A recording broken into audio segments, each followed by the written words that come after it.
Hi guys, how you doing? Thanks for tuning in. Before I start, I just wanted to mention I hope all you and your family members are okay with this COVID-19 scare going on here. Things are changing, different world ever since 9/11. I hope we don't have many more new challenges coming our way anytime soon. This is going to be hell for small businesses and restaurants and bars and everything. I wish them all the best. I know I promised to bring the Ford F-150 exhaust video to you guys. I threw the MagnaFlow muffler on that with the 3-inch exhaust. I'll include the link on this video. What happened was it wasn't just like a plug and play setup. I don't know why they did what they did, but it was the 3-inch pipe didn't fit in the muffler or over it. It butted up perfectly. I had mentioned that expander tool set that I bought. This pipe was so heavy that I wound up breaking my expander tool on it. So if you're gonna buy this setup, you're gonna need to weld, because you're gonna have to weld on new hangers because it doesn't come with hangers. And what I would do, if hindsight's 2020, I would go right to an exhaust shop, get yourself a caliper and measure up all your pipe and take it to an exhaust shop or a garage that's got a hydraulic expander and have them do the expansion on the pipes for you. I'm going to be doing exhaust work on a Mercedes E430 and a Mercedes E320. They have a M113 and an M112 engine in them. The issue with those is they have 2 upstream catalytic converters that are monitored by an O2 sensor, then 2 downstream catalytic converters that are unmonitored. I think that's for California emissions. Like I've said in other videos, I don't live in California. You know, I'm not going to run a car without cats. I don't want to destroy the environment, but those 2 unmonitored cats have a pattern of getting clogged up, and when that happens, they can melt your upstream cats, which can be a very expensive and labor-intensive deal to get repaired and replaced. So when I do my exhaust modifications on this, I'm going to be putting in an X pipe.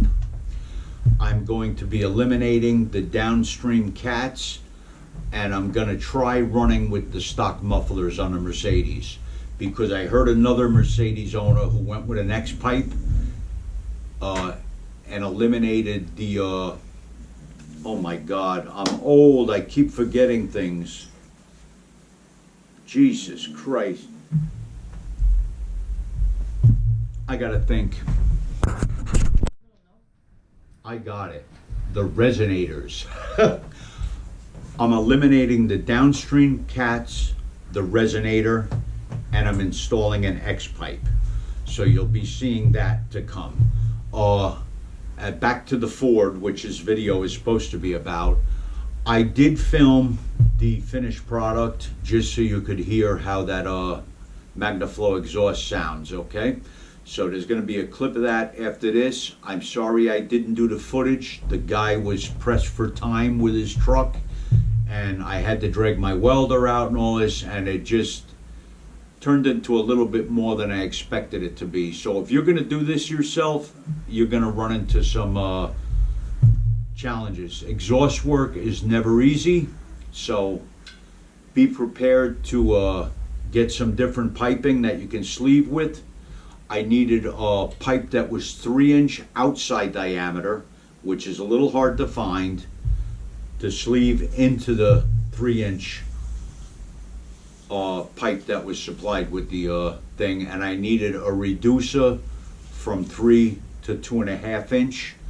Then I needed some smaller pipe to sleeve into the 2-inch on the exhaust, the stock exhaust pipe on the Ford. So you'll have that clip. Hopefully this will be some information that'll be useful to some of you guys. If not, I'm sorry, but I just wanted to wish you all well and stay in touch with you guys, you know.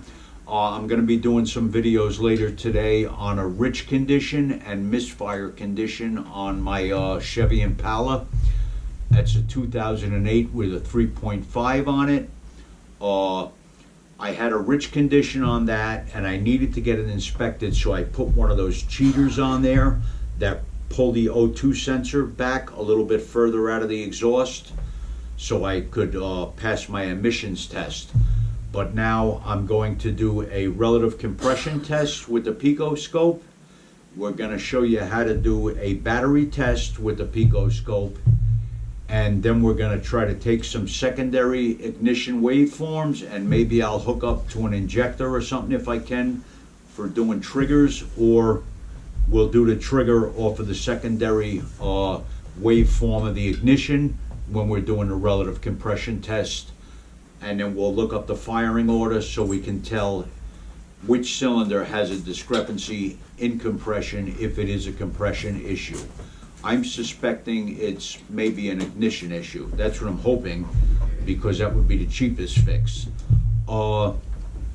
It's not an injector issue because I replaced all the injectors on that car with remanufactured injectors, and I have the exact same problem prior to the injector change.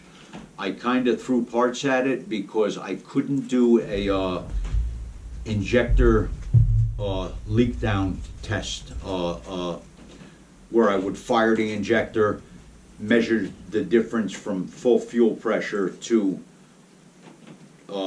discharge, and compare all the injectors to each other, because my check valve on my fuel pump leaks. So when I shut the car down, it goes to 0 pounds on the fuel pressure quickly.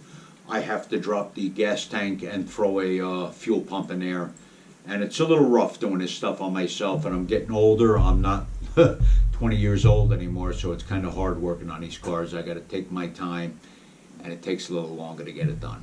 Well, I've babbled enough. I'll show you the end clip here with the sound of that exhaust. Take care, guys. Thanks for tuning in, and remember, take good care of your cars. They'll take good care of you most of the time. Bye-bye. Hi guys, well, I couldn't get to film all the work, but I did finish that exhaust with that MagnaFlow or Flowmaster. I'll link it to you. This is it, it's done.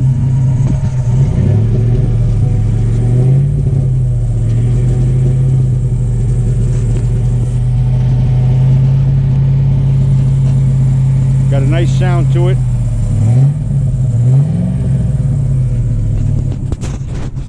I'll explain some things if you're doing this job that will make it easier to you.